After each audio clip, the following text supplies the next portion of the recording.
Saudara-saudara di GKBI Kuala Lumpur yang saya kasihi, apa kabar?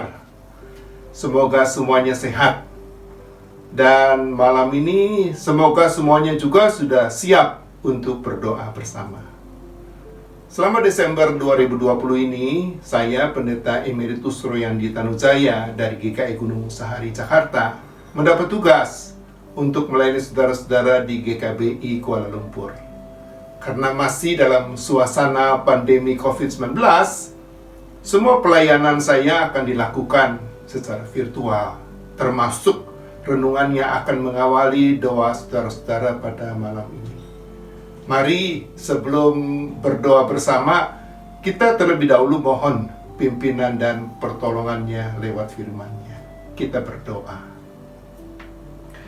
Bapa Surgawi yang penuh kasih, tanpa firman-Mu yang terus-menerus menerangi hidup kami, bukan hanya apa yang kami lakukan, tapi juga apa yang kami pintakan dalam doa selalu bisa salah dan tidak berkenan kepadamu.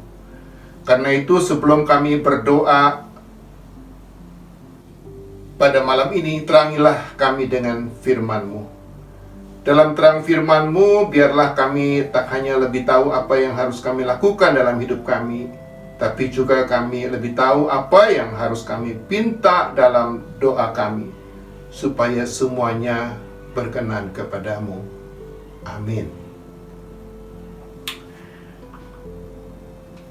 Saudara-saudara yang dikasihi Tuhan, kita malam ini akan membahas renungan dengan tema belas kasihan pada masa pandemi.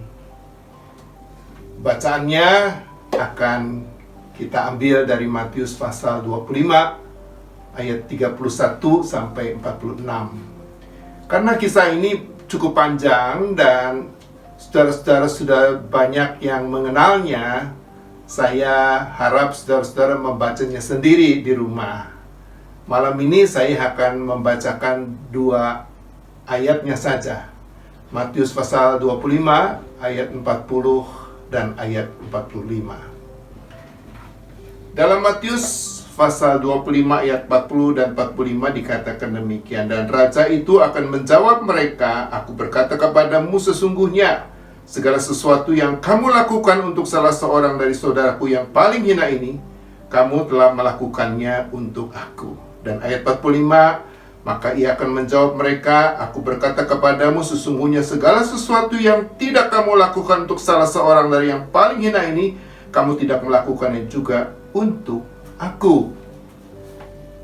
Saudara-saudara yang dikasihi Tuhan, melalui nubuat penghakiman terakhir, Yesus mau ajarkan betapa pentingnya belas kasihan itu. Apa sih belas kasihan itu? Dari asal kata Ibraninya, kesep. Belas kasihan itu searti dengan empati, dengan bela rasa, dengan penyamaan diri dengan orang lain, atau dengan kemampuan untuk merasa, berpikir, memandang seperti orang lain merasa, berpikir, dan memandang. Nah, semua perbuatan Yesus di dunia tampaknya digerakkan oleh belas kasihan. Berulang kali kitab-kitab Injil saksikan hati Yesus yang tergerak oleh belas kasihan, melihat penderitaan banyak orang. Lalu belas kasihannya selalu dorong dirinya untuk menyatakan kasihnya lewat segala perbuatan baiknya kepada orang banyak. Seperti perbuatan Yesus di dunia, semuanya digerakkan oleh belas kasihan. Oh, dia ingin kita juga berbuat yang sama. Ini alasannya. Alasan pertama, belas kasihan itu adalah jiwa dari kasih. Saya ulangi ya, belas kasihan itu adalah jiwa dari kasih. Tanpa belas kasihan atau penyamaan diri kita dengan orang lain, oh, kasih kita cuma bisa sebatas kata. Paling-paling bilang, kasihannya dia, atau kasihannya mereka. Tapi tidak lebih dari itu. Orang yang di dalam bacaan kita mulai dari ayat 31 dan selanjutnya disebut kambing, terkutuk, masuk siksaan kekal, rupanya adalah orang yang hanya bisa mengaku punya kasih, tapi tidak punya belas kasihan. Akibatnya, kasih mereka tidak pernah jadi perbuatan nyata dan perbuatan baik. Sebaliknya, orang ini dalam bacaan kita mulai ayat 31 disebut domba diberkatin, benar, masuk ke dalam hidup kekal. Rupanya orang yang punya belas kasihan. Akibatnya, kasih mereka bisa jadi perbuatan nyata dan perbuatan baik. Alasan kedua, belas kasihan Yesus berlanjut dalam diri orang yang malang. Selama hidupnya di dunia, belas kasihan Yesus nyata lewat penyamaan dirinya dengan orang menderita dan berdosa. Karena itu, hatinya selalu terdorong untuk tolong orang yang menderita. Ia bahkan rela mati bagi orang berdosa seperti kita supaya ia bisa selamatkan mereka dan kita. Setelah kembali ke sorga, ternyata belas kasihan Yesus ya berlanjut.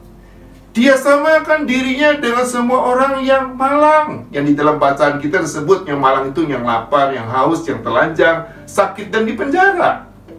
Karena itu segala perbuatan yang kita lakukan atau tidak lakukan untuk menolong sesama yang malang, Yesus jadi ikut rasakan sebagai perbuatan kita yang kita lakukan atau tidak lakukan untuk Dia.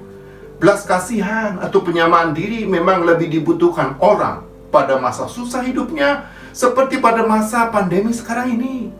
Hanya orang yang berbelas kasihan atau yang mau samakan dirinya dengan sesamanya yang saat ini tutup usahanya, kehilangan pekerjaannya, kehilangan kesehatannya, atau anggota keluarganya karena COVID-19 dan lain sebagainya, bisa terdorong hatinya dengan sendirinya untuk berbuat apapun yang bisa tolong sesamanya.